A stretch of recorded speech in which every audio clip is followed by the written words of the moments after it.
सुनने वालों को सिराज ज़ैदी का बहुत बहुत आदाब, नमस्कार एंड गुड आफ्टरनून। प्यार भरा आदाब, प्यार भरा नमस्कार एंड प्यार भरा गुड आफ्टरनून। देखिए, प्यार में ही सब कुछ है, उसके अलावा कोई देयर इज नो अल्टरनेटिव। मोहब्बत, प्यार, love, that's what makes the world go around and that's what I said, that everything is in love and I am in love to mood in love to play wonderful songs and wonderful program today, but with the solid punch of the real clip sent by our correspondent Sharad Awasthi, which is a fantastic clip about the controversy that is going on in the world. So the world is full of controversy always, not to mention our own debate. I don't know if you saw the debate yesterday, but I'll talk about that. The election on Friday, and all the rest of it. So, but sit back, relax, and enjoy the news by Sharad Awasthi. Good afternoon. This is Sharad Awasthi for weekly news update on Apna Radio 93.9 Dublin South FM. 2 days after violent clashes in Sambhal, Uttar Pradesh, which claimed 4 lives and injured many, tension continues to grip the nation. The unrest erupted on Sunday during a court-ordered survey of the centuries-old Shahi Jama Masjid, which some Hindu groups claim was built on a demolished temple site. Police reported that Muslim protesters threw stones at them, prompted the use of tear gas and rubber bullets. 20 officers were injured in the confrontation. However, families of the 4 deceased Muslims accused the police of shooting them, an allegation the police have denied. Authorities have restricted the entry of outsiders, activists, and politicians to the city until December 1st, suspended internet services, and closed schools. Opposition parties have accused the BJP-led state government for exploiting religious divisions for political gain. The situation began on November 19th, when a court ordered the mosque survey following claims that the 16th century structure was built over a Hindu temple. The survey commenced just hours later. The violence on Sunday erupted during a second survey when a large group of protesters gathered near the mosque and shouted slogans at officials. There were slogans from the Hindu group also. We will further discuss this tragic incident later in the program. The arrest of a Hindu monk in Bangladesh has escalated tensions with India over the treatment of minorities. Chinmay Krishna Das, a spokesperson for a Hindu organization in Bangladesh, was detained on sedition charges, sparking clashes that left one person dead. India expressed deep concern and urged Bangladesh to ensure the safety of Hindus and other minorities. Bangladesh's interim leader, Muhammad Yunus, called for calm, reaffirming the government's commitment to communal harmony. Delhi's air quality index soared between 1200 to 1500 on Monday and Tuesday, far above the safe limit of 100. These figures indicate dangerously high levels of PM 2.5 and PM 10 particles, which can penetrate the lungs and cause severe health issues. Social media erupted with outrage as newspapers described the air as toxic and deadly. Daily wage earners like rickshaw drivers and delivery workers continued to work despite coughing and breathing difficulties, while hospitals report a surge in respiratory illnesses. The smog, primarily caused by farm fires in Punjab, Haryana and Uttar Pradesh, is worsened by stagnant winter winds. Although government has promised equipment and financial aid to curb crop burning, little progress has been made for last 2 decades. A Lancet study revealed that air pollution caused over 2.3 million premature deaths in India in 2019. Digital arrest scam continues to play havoc. Fraudsters posing as law enforcement officials exploit victims through video calls, accusing them of fake crimes and coercing them into transferring large sums of money. In one case, Dr. Tandon and her family lost 25 million rupees, that is 2.5 crore Indian rupees, from their savings, including mutual funds and pensions. This is about $300,000 US. Scammers often funnel stolen money into overseas account or cryptocurrency wallets, with over 40% of these operations traced to Myanmar, Cambodia and Laos. The scam's severity prompted Prime Minister Narendra Modi to address it during his October radio talk. India faces diverse cyber crimes, but the digital arrest scam is particularly invasive, involving meticulous planning and targeting all aspects of victims' life.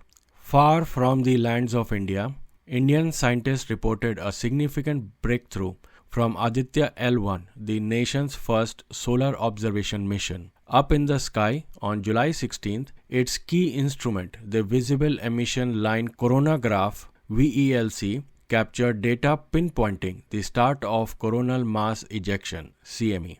These findings could help protect power grids and communication satellites from damages caused by solar activity. Solar storms, flares, and coronal mass ejection routinely affect Earth's atmosphere and space, where over 7,800 satellites, including more than 50 satellites from India, are stationed.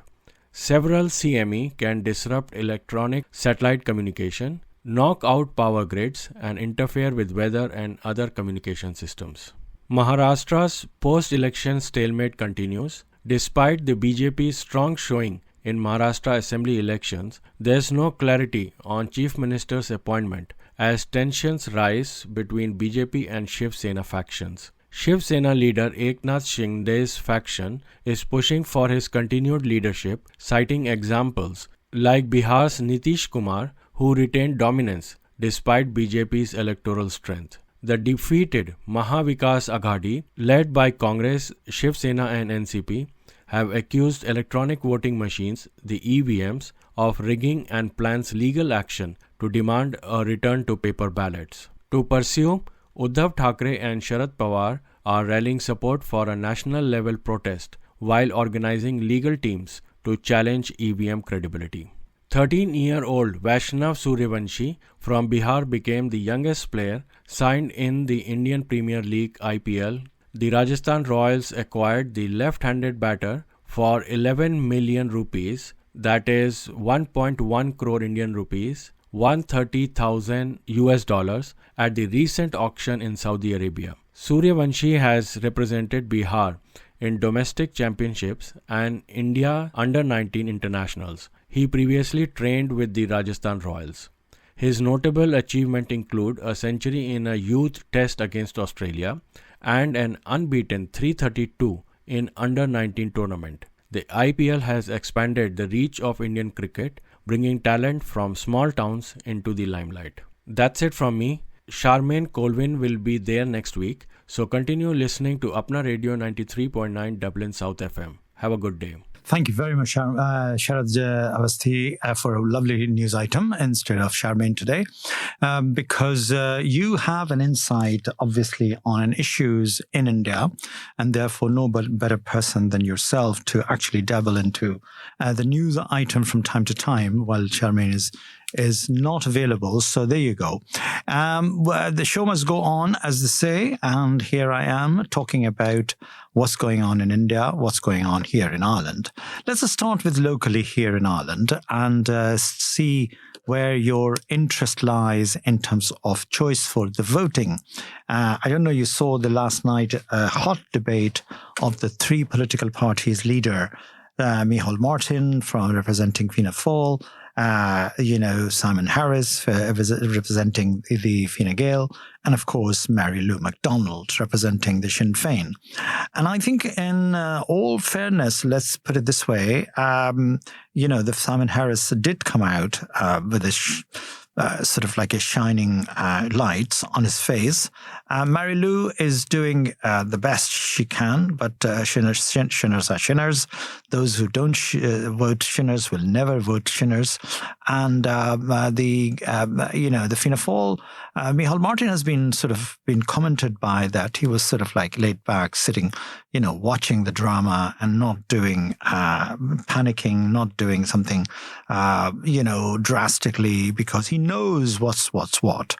He knows who are diehard Fianna Fáil will vote for Fianna Fáil, and there will be no drastical change, and coalition would be the same, Fine Gael Fianna Fáil coalition, But remains to be seen what's going to happen. And of course, the prophet, people before the prophet are the one which I would prefer to vote.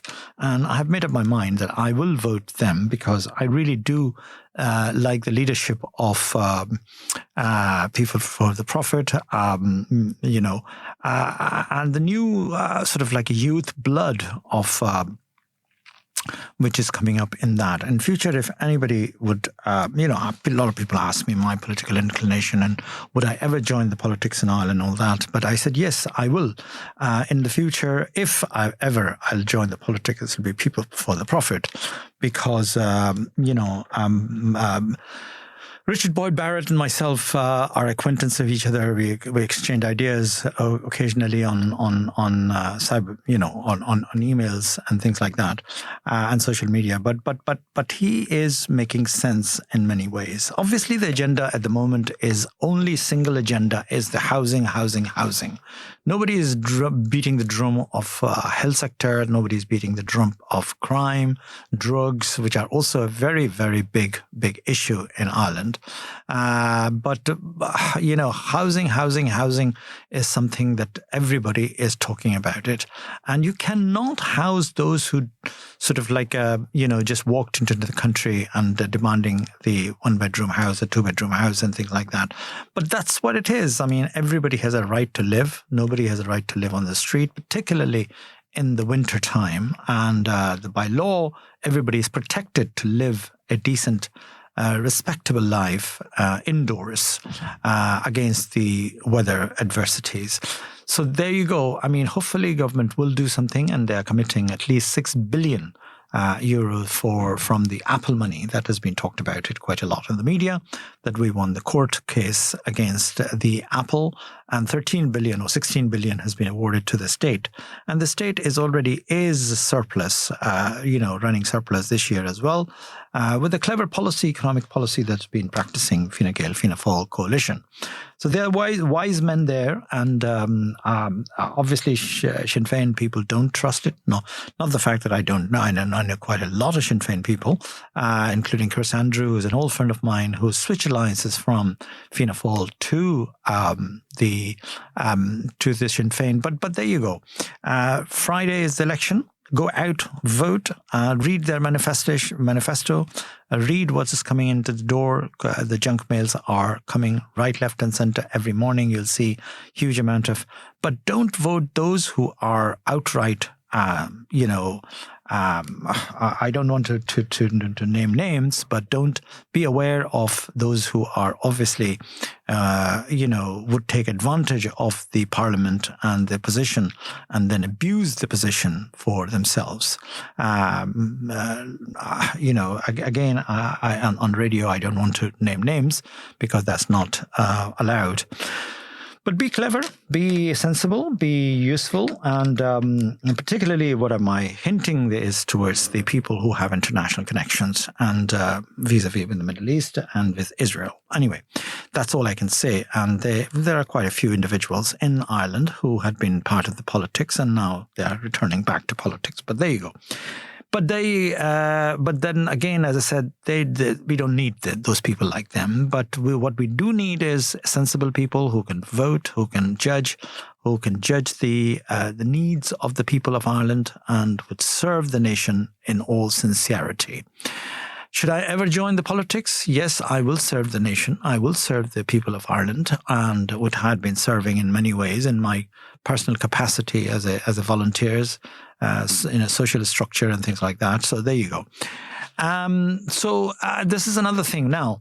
Talking about the Sambhal episode, which Sharad has covered in the news, I have another wonderful news to talk about it, and a wonderful clip that I have received about this. And then I will talk about it, what's going on in there, in the whole thing which is going on there. So Sharad has there to talk about the clip of the Sambhal controversy. Sambhal is the state not a state, it's a city in Uttar Pradesh, and that's where the whole controversy is going on, and that's where the place is. Sit back, relax, and enjoy and learn and educate yourself with this particular clip. Sharad, take it away. And good afternoon. At the start of this discussion, I want to ask, dear friends, what is this survey? Is this the real survey in Sambhal, or if not, what will be the real survey?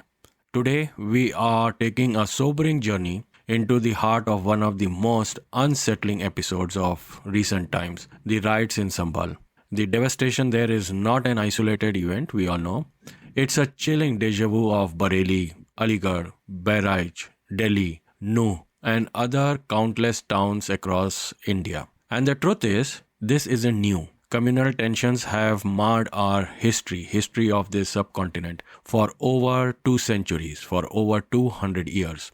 And the record dates back to 1805 also. Time and again, innocent lives are sacrificed at the altar of hate, communal hate, but we have learnt nothing. Or have we learnt anything? We hear slogans about protecting religion, but what truly lies beneath those riots? Instead of upholding peace, sections of the media that we now term as Godi media, they are using diversionary tactics, they are amplifying divisive narratives, and then conveniently skirting out accountability. But let's pause and ask, why is Sambhal so significant all of a sudden now? To answer that, we must recognize that this is not just another riot, it is the latest chapter in an age-old sinister formula, a political playbook that uses faith and history as a tool for polarization. So there are two toxic chemicals of faith and history that is making this India explosive. Here's how the events unfolded. 8 petitioners, I would say sinister, approached the court with a claim that beneath Sambhal's Jama Masjid, they believe once stood a Harihar temple allegedly destroyed by Babur in 1526 AD. And that is a tale of faith from 500 years ago. The lower court, invoking legal precedents, will come to that. So the lower court, invoking the legal precedents, ordered a survey. And the survey was conducted quickly, though peacefully, and the matter could have ended there itself. But then there was something sinister going on. The town of Sambhal, with the first survey, could have returned to calm and into the ordinary rhythm of life. But a week later, the petitioners returned to the mosque. And the question is why? So the petitioners returned to the mosque, and this time they were not alone, but accompanied by group chanting provocative slogans. And that is where the spark was lit. The town erupted in violence. 5 innocent lives were lost, including that of a 17-year-old boy who succumbed to a bullet injury. Understand, for his family, his dreams, his potential, and the family snuffed out forever. Now the police is denying using firearms. Yet, the video circulating paints a different picture altogether. Unverified clips, I would say, shows police officers firing into the crowd. And the question remains, why? Now the big question, let's say bigger question. Why was the survey of the Jama Masjid even allowed? Please refer to the Places of Worship Act 1991. That's an Indian law and is explicit that the status of all the places of worship is to remain as it was on August 15, 1947, except for the ongoing Ayodhya dispute. So when the Places of Worship Act was enacted in 1991, Ayodhya dispute with the BJP and Mr. Advani, that was at the hot seat. So except for that dispute, all other religious places were consigned to the status of August 15, 1947. And with the vision of the then politicians and the leaders of this country, this law was crafted to preserve communal harmony and to prevent the reopening of ancient wounds. So how did this survey get sanctions? Question mark. Why? Again, we turn to Supreme Court's previous ruling on Gyan Vapi Mosque in Varanasi. That is when former Chief Justice of India, D.Y. Chandrachud, observed that faith is a matter to be respected, even if it appears to be frivolous. Now, this particular statement has created the turmoil that we are in today. And his judgment paved the way for non-invasive survey of the contested sites, setting a precedent which is now being exploited in Sambhal. Again, the question is, why did the Chief Justice at the time did what he did? Now, my fear is, and the fear of nation is, that these kind of surveys will not stop at Sambhal. It will not stop here. People will then start questioning Qutub Minar. It is already in the controversy. Taj Mahal, Delhi's Jama Masjid, and 1,000 other religious sites across India. It is going to tear the very fabric of diversity in India. That's my fear. But there is an additional irony here. The Jama Masjid of Sambhal that we are talking about is no ordinary structure. It has been a protected monument since 1920s. That would be the British government, and designated as site of national importance by Archaeological Survey of India, that is in independent India. Therefore, by disregarding this protection, bypassing the law and its intent, why are the principles of justice being traded? Is it for a political gain? Question mark again. If you read Ayodhya's judgment, it celebrates the Places of Worship Act 1991. And it says it's a norm to the Indian Constitution. It will become a norm to Indian Constitution. So the Ayodhya judgment is seeing constitutional cornerstone in this particular act of parliament. And it also considers it as a testament of India's commitment to diversity and equality. Yet, recent decisions risk unraveling this harmony, and it is going to open a Pandora's box of disputes of thousands and thousands of religious sites. Sambhal may very well become a turning point, a watershed moment where we either uphold or undermine the spirit of Constitution. Look at the bigger and a much bigger picture here. For over 200 years, Hindu-Muslim tension have scarred this subcontinent's history. In past 35 years alone, the Ayodhya dispute has been a flashpoint, fueling hatred and claiming countless lives. The kind of economic destruction this dispute has caused cannot be measured. The image of India as a tolerant society has been damaged. Yet, we never conduct a survey of these tragedies. So I am coming back to the surveys. Why don't we count the dreams that have been shattered, the families that have been destroyed with these kind of issues for so long? A survey has to be done for that. Instead, we spend time and resources digging into the past, obsessed over events from 500 years ago. But then, if we want to dig into history, why stop at 500 years? Why stop at Sambhal? Why stop at Babar and Aurangzeb? Shouldn't we also survey the temples destroyed during India's ancient history when Buddhism and Jainism faced suppression after Mauryan Empire fell? We all know that the Hinduism and Buddhism were at a clash. So where to stop? The trail of religious wars, contest and destruction is endless. That's history. Now here is where we Indians are looking like morons who use umbrella with holes in monsoon celebrating their genius. While India remains mired in the past, the world has moved on. Look at that. Think of Japan and United States, once bitter enemies during the World War II. After the Hiroshima and Nagasaki bombing, today they are close allies, collaborating on cutting-edge technologies and economic initiatives. They are largest trading partners. France and Britain, rivals for centuries, now connect their people with high-speed train under the English Channel.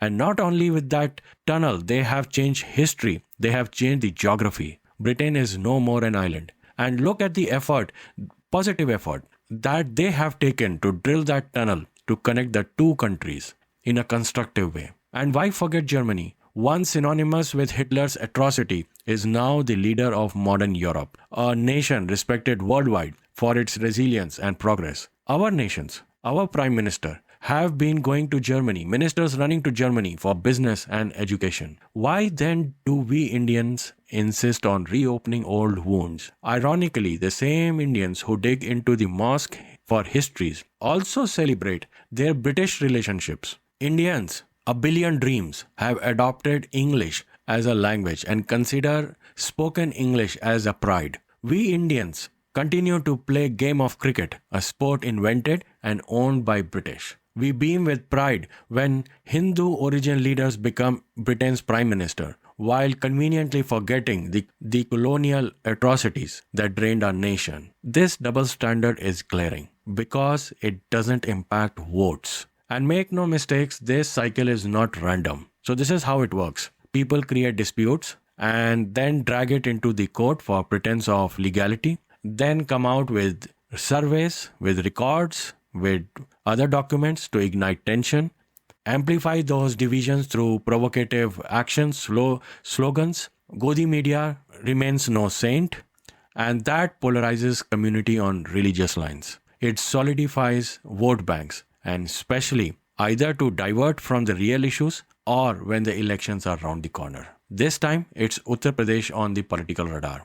And let's ask again, why aren't the same people of Uttar Pradesh demanding survey of their state's performance, of their state's economic performance, social performance? Where is that survey? And that is the real survey people of Uttar Pradesh, people of this country must ask their governments. The real survey. The survey about the growth, about the prosperity in villages. Uttar Pradesh grapples with staggering unemployment. Thousands of youth migrate daily to cities like Mumbai in search of work. Who is doing a survey of that? Who is asking those questions? Why?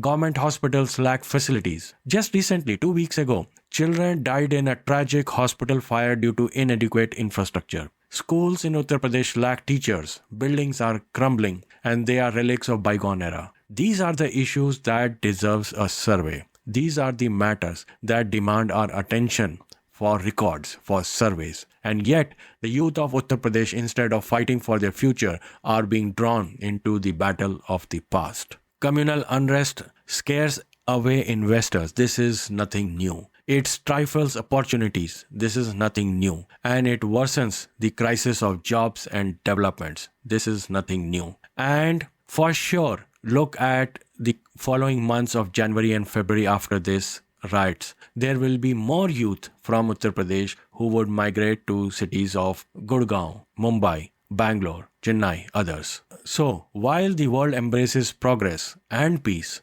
India risks being left behind, clinging on to 15th century grievances in this 21st century world. We are approaching a critical juncture in our nation's journey, and we need to ask ourselves, what is our mission? What is India's mission? What is Indian government's mission? What is the mission of our leaders? What is the kind of legacy our leaders are going to leave behind? Is it a communal, tension-filled country or a progressive, scientific, new age, technology-driven country? Do we want to continue this cycle of hatred and violence, or will we rise above it? It's our choice. It's a choice of the people. It's a choice of the people of India. We Indians have the choice to uphold the true spirit of equality, justice, liberty, and fraternity as enshrined in our constitution. And by the way, it's the same constitution we celebrated 2 days ago as the 75th Constitution Day. It is ironical that on one hand, we have the Constitution Day. On the other hand, we are diluting the spirit of the Constitution. Thank you for listening. Stay safe, stay aware, and most importantly, stay united. Bye for now. Thank you so much, Sharad. What a wonderful analysis you put together of the current situation in India. I'm just back from India myself, so I'm an eyewitness of the actual. At one hand, there had been some progress, no doubt about it. You can see the efficiency of the local flights, the aircraft, the transportation, and all the rest of it. But at the same time, you would have also backwardness. Nothing changes as such in India because particularly in a state of Uttar Pradesh, the UP, the same congestion and traffic, the same road infrastructure is just not there. And one day visit I had in Aligarh, which is a neighboring city from Delhi, and I took a private car to travel to visit my brother there. But it was a really appalling situation to see the road jams, and there's no improvement on the roads and the places when you get to that city, which is the same as it was maybe at my time 50 years ago, 40 years ago. Anyway, that's the kind of situation. The state of Uttar Pradesh, UP, is going backward, and it is absolutely clearly visible that it's going backward because of its communal hatred and tensions between the Muslims and Hindus, which has been led by the current government, no doubt about it. And this particular issue is very, very clear. It can't be clearer than what Sharad has explained. What choice do we have? Do we have a choice of, repressive, underdeveloped country, or do we have a choice of progressive country like Japan and America? He did the analogy between France and the UK, and of course Germany and France, and of course Europe, the overall Germany and UK as well. So they, on one hand, after Second World War, these countries has progressed, they have developed, and they are flying in terms of jobs, economy, and holding their ground, serving the people with the liberty, equality, and fraternity, the upholding the Constitution, where our Constitution is going down the hill. This particular issue, one and only one agenda I would articulate today, and that is who the hell you are to commission a survey of digging up the history, talking about whether this place was. See, ever since Babri Masjid has been demolished and a Ram Mandir has been built on the site of that, that has been a controversy, and that has been the site for discussion, and a lot of lives have been lost. Ever since, that trail has now gone into blaze, should I say. Gyanvapi Mosque he mentioned in Banaras, all the other mosques. As I said, who gives you a right to commission a survey? Very much talked about it, a survey, and his article is very much the symbol, the real survey. The real survey should be on the education, on the health, on the jobs front, not on the digging up the hole, which barred by the Constitution of India and the Constitution which enshrine in that article that pre-1947, whatever the monuments were, they will remain as it is. Nobody has a right to question them in order to maintain the peace. And otherwise, you go back to the history as he talked about it. He said absolutely correctly, how far are you going to go back?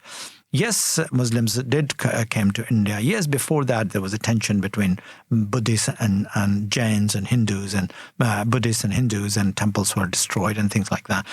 That has been the history, but how far we can continue, how long we could continue the harking back and holding the progress of the nation. Nation has not progressed in a real sense. Yes, we do claim the technology, and that we have IT sector is growing, and technology has moved on. At what expense? Still we have a environmental problem in Delhi, the pollution of the air. I witnessed myself. You cannot see a clear sun in the morning. When I was going out to the Marva studio to conduct the second Irish Film Festival of India, you cannot see the clear sun there. The haziness of the sun the environment is appalling. Worst in the world is the Delhi's air pollution. And every winter is the same problem. And a winter goes and the festivity comes.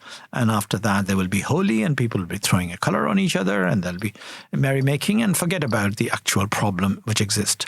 Why can't you do something about it in order to help those poor who are working on the street? They have no option but to earn the daily living on the street, whether they're rickshaw pullers or the people who are selling their fruits on the street, and people who have to be exposed themselves, not those who are sitting inside the air-conditioned cars when they're traveling and then back in their air-conditioned offices and homes and things like that. So there are two India. And as a filmmaker, an old friend of mine, Prakash Jha, has mentioned, there are always a two India. And that two Indias are quite visible. The one of the poor people, One is the less well-off, and the one is the well-off people. Mumbai is no difference. I was in Mumbai for 4 days, and I saw that. The people are in their posh, plush, air-conditioned offices and wonderful apartments and things like that. But yet, when you come in the street, you'll see the poverty on the street. Maybe not people physically begging, but visible poverty was there for people who were selling hawkers on the cards and the people like that. So that has to be changed. That 21st century, you can only change that, and you can only rise above all this petty bickering of religion, which is obviously being played in order to gain a political power and maintain the political power as it is now. That's another disturbing clip which I'm going to play today, and that unfortunately is in Hindi, is not in English. But those who understand, my listeners who are the Hindi and Urdu speaking people, would understand what this is all about. This is also in the context of the Sambhal crisis, Sambhal mosque crisis, which has been going on. And every now and then you need some sort of a crisis related to the mosque and Muslim community. And therefore you shoot point blank, impunity. Those because who are working in the police force are the members of the RSS, and they are employed as a part of the police force, and they can shoot at sight without any checks and balance. You're not supposed to shoot on people just like that. First, you do the tear gas, you do lathi charge, you do the baton, and then the tear gas, and then water cannon. After that, if the crowd is done, this was not the way to do that. The innocent young boy, 22 years of age, coming from his shop as a trader, has been shot point blank just because he was a Muslim boy. 5 people lost their lives. So this gentleman has nailed it literally. He's a lawyer, and he talks about it. What's going on in the name of politics and in the name of maintaining the policy. So sit back, relax, and enjoy this particular track, this particular clip that is all about what happened in संभल. देखिए, जो संभल का मामला है, मेरी नज़र में ये बहुत ही सोची समझी घिनौनी राजनीति के तहत ये सारा मामला है, और मुझे बहुत दुख के साथ कहना पड़ रहा है, लेकिन मैं कहूँगा ज़रूर कि अदालत भी इस सारे षड्यंत्र में शामिल है। जब देश में कानून है जो धार्मिक स्थलों से संबंधित सन 1991 का कानून बना हुआ है, पार्लियामेंट द्वारा पास है, जिसमें कहा गया है कि 1947 से पहले की जो स्थिति इस देश में है, सभी धार्मिक स्थलों की स्थिति वही रहेगी, उसमें कोई किसी तरह की कोई सवाल नहीं उठाएगा, कोई छेड़छाड़ नहीं करेगा। और यही नहीं, उसमें रोका गया है कि अदालत भी उसमें किसी तरह का कोई हस्तक्षेप नहीं करेगी। सेक्शन 4 में कहा गया कि केवल यही नहीं, भविष्य में भी ऐसी कोई बात नहीं की जाएगी। बावजूद उसके 19 तारीख को दोपहर में पिटीशन फाइल होती है सर्वे के लिए। कोर्ट उसी समय जो रेस्पोंडेंट हैं उनको सुने बिना, उनको मौका दिए बिना, जो प्राकृतिक न्याय का एक सिद्धांत है उसको लागू किए बिना उसी दिन तत्काल आदेश करती है। और बड़े मजेदार बात देखिए कि इधर आदेश पारित हुआ और शाम तक जो है एएसआई के लोग सर्वे करने पहुंच भी गए। इससे ज्यादा और सुनियोजित षड्यंत्र और क्या होगा, घिनौना षड्यंत्र क्या होगा, क्योंकि उन्हें मालूम है कि अदालत जा रहे हैं, वहां से आदेश मिलेगा और आदेश मिलेगा तुरंत उसे लेकर वहां पहुंच जाएंगे। ऐसा वेल प्लान तरीके से होता है, बिना उसके नहीं होता, और इसीलिए मैंने कहा कि अदालत भी इससे शामिल है। दूसरी बात, और जो एक बात मैं कहना चाह रहा हूं कि चलिए जब 19 तारीख को सर्वे हो गया तो फिर 24 तारीख को सर्वे का क्या मतलब था, और सुबह 6 साढ़े 6 बजे पहुंच गए सर्वे करने, और उसके बाद में जो हुआ 5 नौजवान बच्चे जो हैं हमारे, उनकी जान चली गई, हत्या की गई उनकी। मैं सीधा कहूंगा उनकी हत्या। पहले सवाल का जवाब ले लीजिए यार, इसीलिए मैंने आपसे कहा पहले जवाब आने दो, उसके बाद में जो आप सवाल पूछना। उनकी हत्या हुई और आरोप अब ये लगाया जा रहा है कि पुलिस ने गोली नहीं चलाई, जबकि आप देख रहे हैं पुलिस कैसे गुंजू करके, वो है ना पुलिस वाला यूं करके पिस्टल चला रहा और एक यूं करके चला रहा, वो ये सारी स्थिति। लेकिन पुलिस कमिश्नर ने इनकार किया है सर कि पुलिस की गोली से आपने कभी देखा है कि कोई अपराधी ये कहता हो कि मैंने अपराध किया है? सर खुदाई का जो मसला है कि जो एएसआई खुदाई कर सकता है कि नहीं कर सकता? नहीं कर सकता। जो संविधान में जो कानून है बना हुआ 1991 का, वो किसी को भी इजाजत नहीं देता कि आप उसमें एक कदम भी रखें इस नियत से कि आप उसका सर्वे कर रहे हैं, कुछ कर रहे हैं। वो कानून पूरी तरह से रोकता है। कानून कैसे सर्वे से पता कैसे लगेगा कि क्या पता लगाना है आपको? जब संविधान ने कह दिया, जब इस देश के कानून ने कह दिया कि 1947 से पहले की जो परिस्थिति है वो उसमें कहीं भी कोई भी उस पर कोई सवाल नहीं होगा, कोई छेड़छाड़ नहीं होगी, फिर क्या पता लगाना है आपको? कौन होते हैं आप पता लगाने वाले? एएसआई कौन होता है? तो क्या इसके पीछे कोई बड़ी साजिश नजर? मैंने बताया बाकायदा साजिश है और बड़ी घिनौनी साजिश है। और अगर ये साजिश नहीं होती तो पिटीशन पड़ा, विपक्षी को मौका दिए बिना आदेश हो गए और आदेश तुरंत लागू हो गया। यहाँ सालों साल आदेश पड़े रहते हैं, धूल चाटते रहते हैं, मिट्टी लग जाती है उन पे, अधिकारी कभी गौर ही नहीं करते और यहाँ तो पहले से तैयार बैठे हैं, सांझ को ही पहुंच गए वहां। और क्या चाहिए? षड्यंत्र कैसे होता, मिली भगत कैसे होती है, ये सब कुछ सामने है। और 24 तारीख को क्यों किया गया, इसका भी एक कारण है। 24 तारीख को इसलिए किया गया कि 23 तारीख को बेईमानी से जो बीजेपी जीत कर आई है चुनाव में, विशेषकर अगर उत्तर प्रदेश में कहूं तो 9 जो उपचुनाव में सीटें थी उन पर में 7 सीटों पर जिस तरह से जीत के आई है, ऐसी गुंडागर्दी आपने पहले कभी नहीं देखी होगी। मुस्लिम समाज के लोगों को रिवॉल्वर से डराया गया, रोका गया। कुंदरकी में जाटव समाज के लोगों को, यादव समाज के लोगों को, मुस्लिम समाज के लोगों को वोट डालने से रोका गया। ऐसी गुंडागर्दी आपने देखी कभी? इलेक्शन कमीशन क्या था, कहां था वो? कौन से बिल में घुसा हुआ था? कौन सी रिश्वत लेके चुप बैठा था? कौन सी वफादारी निभा रहा था? जब उसकी जिम्मेदारी है देश के संविधान को बचाने की, जब उसकी जिम्मेदारी है कि निष्पक्ष चुनाव हो, स्वतंत्र और पारदर्शी चुनाव हो, क्या कर रहा था वो? इसलिए ये सब कुछ सोचे समझे साजिश के तहत हो रहा। संभल का क्या ऐसा भी आरोप? यार इन्हें तो पूछ लें दो, आपने पूछ लिया। सर कहा जा रहा है पुलिस की तरफ से कि पत्थरबाजी की गई थी, उसको कंट्रोल करना। आप बहुत सिंपल सी बात है कि जो पत्थरबाजी का आप आरोप लगा रहे हैं, मैं मानता हूं कि पत्थरबाजी हुई है, पर शुरुआत किसने की है?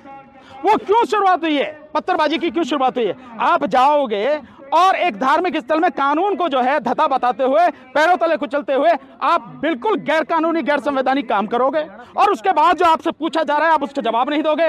लोग इकट्ठे हो जा रहे हैं तो उन्हें हटाने के लिए आप गोली चला रहे हैं और लोग पत्थर चला रहे हैं तो आप कह रहे हैं पत्थरबाजी। गोली क्यों चलाई गई भाई? पत्थरबाजी से पहले आप इसका जवाब दो कि गोली क्यों चलाई गई।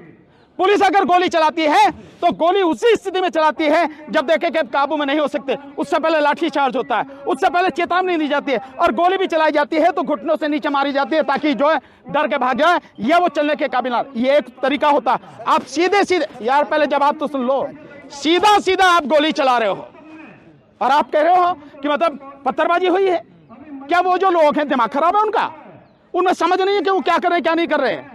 इन सारी चीजों को समझो और समझ, इसीलिए मैं कह रहा हूं उसकी बाकायदा अगर निष्पक्ष जांच हो जाए तो दूध का दूध पानी का पानी हो जाएगा, पता लग जाएगी कौन गुनहगार है, किसने गोली चलाई या किसने जो पत्थरबाजी की। जांच कौन करेगा? आपको विश्वास किस पे? नहीं, मुझे किसी पे विश्वास नहीं, मैं जानता हूं नहीं होगी जांच, बिल्कुल नहीं होगी जांच, मैं जानता हूं। वही सब कुछ करने वाले हैं। ये तो तुम जाके पता लगो, ही तुम्हारा काम है, मेरा काम नहीं। ईंट पत्थर कहां से आए? रामगोपाल की हत्या हुई थी तो योगी सरकार ने मुआवजा दिया था, अभी 5 लोगों की मौत हुई है, कोई मुआवजा का ऐलान नहीं हुआ है। फिलहाल क्या भेदभाव कर रही है मुसलमानों से? यार किसका जवाब दूं? आप 4 पूछ रहे हो, इसलिए मैंने कहा एक व्यक्ति सवाल पूछे उसका जवाब देता। पूछो, आप पूछो। रामगोपाल में बराइच की जब हत्या हुई थी, बराइच में जो रामगोपाल की हत्या हुई थी तो योगी सरकार ने मुआवजा दिया था, अभी 5 लोगों की मौत हुई है, फिलहाल अभी मुआवजे का कोई ऐलान नहीं। तो जो वो रामगोपाल मरा था वो उनकी नजर में हिंदू था, उनका आदमी था, और वो जब भगवा झंडा फहरा रहा था मस्जिद पे या घर पे जाके तो वो उन्हीं का आदमी था ना। तो अपने आदमी को मरवा के दंगा करवा दिया तो उसको जो उन्हें वो देना ही देना था मुआवजा। ये मुसलमान मरे और मुसलमान की कीमत क्या है?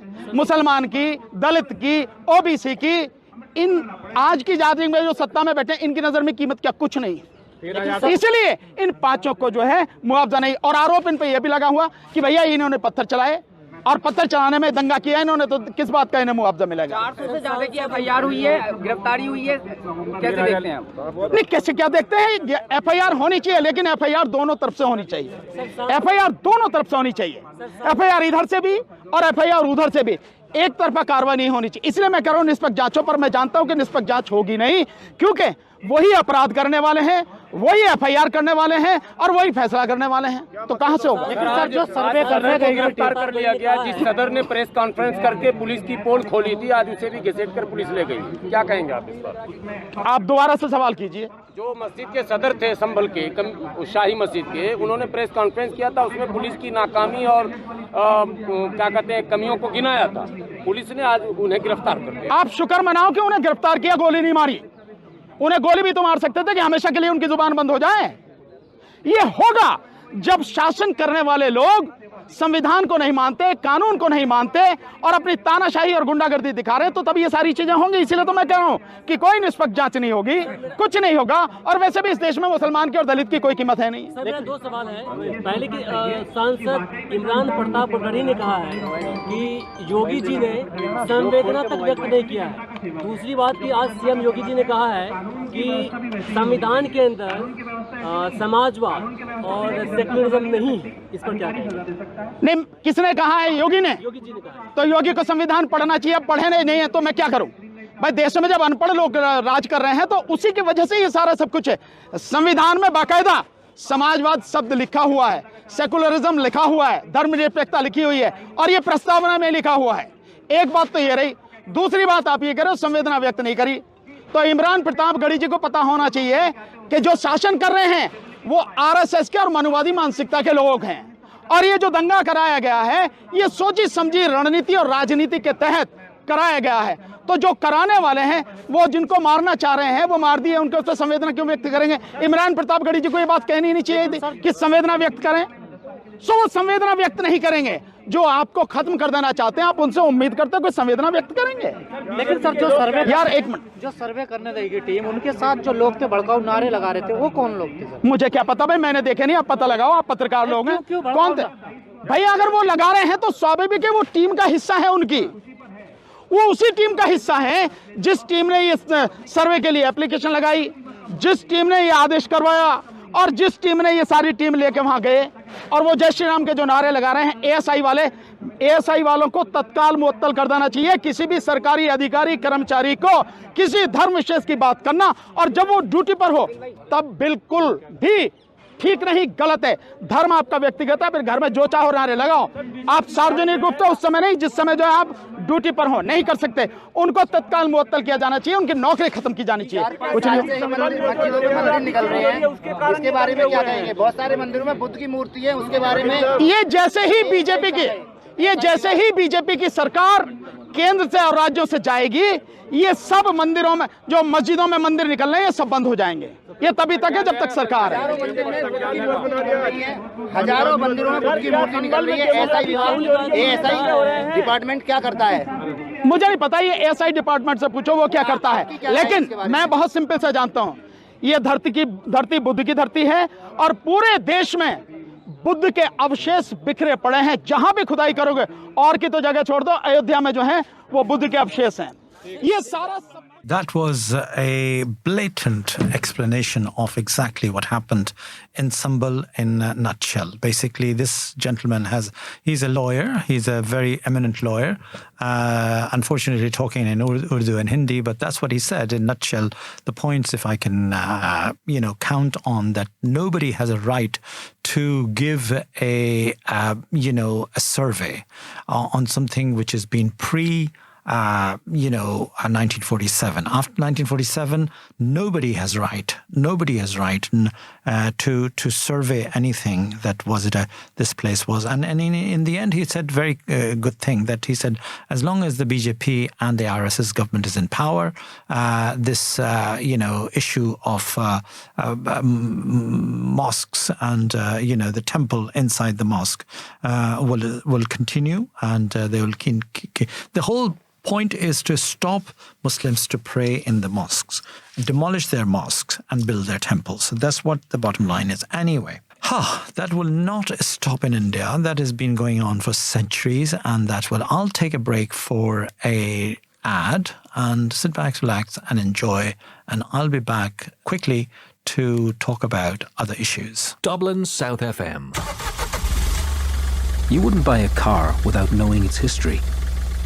So why would you buy a story without knowing who's telling it? Come here and I tell you. It's not always easy to verify what you see, read, or hear, but now there's help. Visit www.bemediasmart.ie. Stop, think, check. Be Media Smart. Brought to you by Media Literacy Ireland, supported by RTE.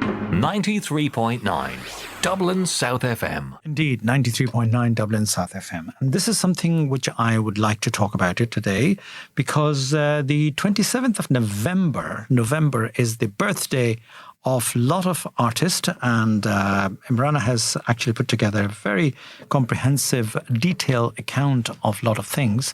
That is, I'm going to play the song related to that. And first in the list, should I say, is a young man called Karthik Aryan. He's a new national heartthrob and, a chocolate boy of Indian film industry, not Bollywood's, excuse me.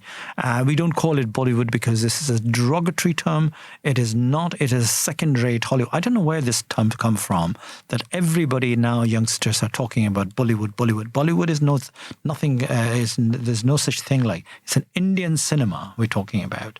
So this Karthik Aryan was born on 22nd of November 1990 in Gwalior in Madhya Pradesh. Before entering into the Indian film industry, he's moved to Mumbai to pursue his engineering career. But his heart was set in acting. With no industry connection, he faced numerous rejections, as a youth will face. History is full of that, whether it's Shah Rukh Khan or a lot of other people. Rejections and hardship. Karthik then adopted his second name as an Aryan, and an Indian film actor who has worked predominantly in Hindi movies, and he has worked in popular movies like Sonu Ki Titu Ki Sweetie, if you remember that film with the wonderful actress, what's his name? Nusrat Bharucha. She was in that as well. A lovely film. Atithi in London, Bhul Bhulaiya 2. He began using the last name Aryan from 2013. And Aryan made his acting debut in 2011 in a movie called Pyar Ka Panchnama, directed by Love Ranjan. Bhul Bhulaiya 2, Bhul Bhulaiya 3, and are the highest grossed movies for Karthik Aryan. So the boy has landed, should I say. So sit back, relax, and enjoy this particular song of this particular boy, which has been screened on him. Mr. Worldwide, India, making me so happy, shaking my body. Hey, hey, yo.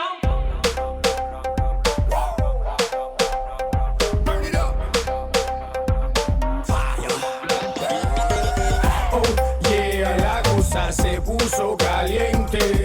Oh yeah, la cosa se puso caliente. Let's ride, let's go. Next stop, India, Mumbai, New Delhi, Pune. Hands up, Calcutta, Bangalore. Everybody, hands up. Know it's getting hot, hot, hot. Get your hands up, fire. Everybody know I got that fire. I always set the world on fire. Candela, candela, candela, candela, candela. Ni akhiyon se maar de kudiye goli, goli seene vard jaave. Munde marde slowly, slowly, jaise nagin lad jaave. Ni tu, yes you blow me away.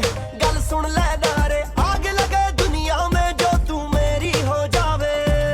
Dil mein tu rehti hai, I'm gonna make you crazy. Beta bhi kehti hai, I'm gonna make you my baby. I keep praying all day, all night long. Hare Ram, Hare Krishna, Hare Ram. Go! Hare Ram, Hare Krishna, Hare Ram. Hare Ram, Hare Ram, Hare Krishna, Hare Ram. Let's set the world on fire. Let's set the world on fire. Hey, hey,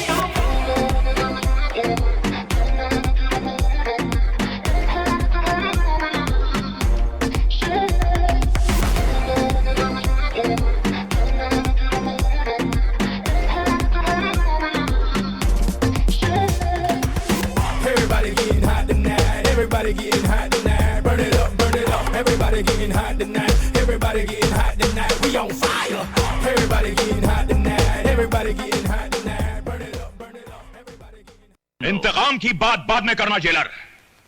सबसे पहले अदालत को ठोस सबूत चाहिए जो तुम्हारे पास है ही नहीं। हमारे पास दौलत है, पुलिस है, ताकत है, इन सब की शक्ति है, इन सब का वसीला है हमारे पास। राणा प्रताप, वो राणा प्रताप जिसकी इजाजत के बगैर उसकी जेल से हवा भी नहीं गुजर सकती। आज उसकी जेल से एक साथ 2 कैदी भाग गए। ये खबर हम तक पहुंच चुकी है। चौधरी ने राणा प्रताप को मेरे बारे में सब कुछ बता दिया है। उसकी गवाही मेरी बर्बादी बन जाएगी। शक्ति सिंह, तुम चिंता मत करो भंडारी। हाँ, चौधरी तुम्हारी बर्बादी के लिए जिंदा ही नहीं रहेगा। जी हाँ, wonderful noise, wonderful आवाज of Raza Murad, late Rajkumar, and of course Shakti. Raza Murad is another Indian actor who worked primarily in Hindi films. He has acted in over 200 films. An institute graduate, a Pune Film Institute graduate. He's the son of the renowned Hindi film character actor Murad, if you remember, in the 60s and 50s. And his niece, Sonam, was also an actress who married to director-producer Rajiv Rai.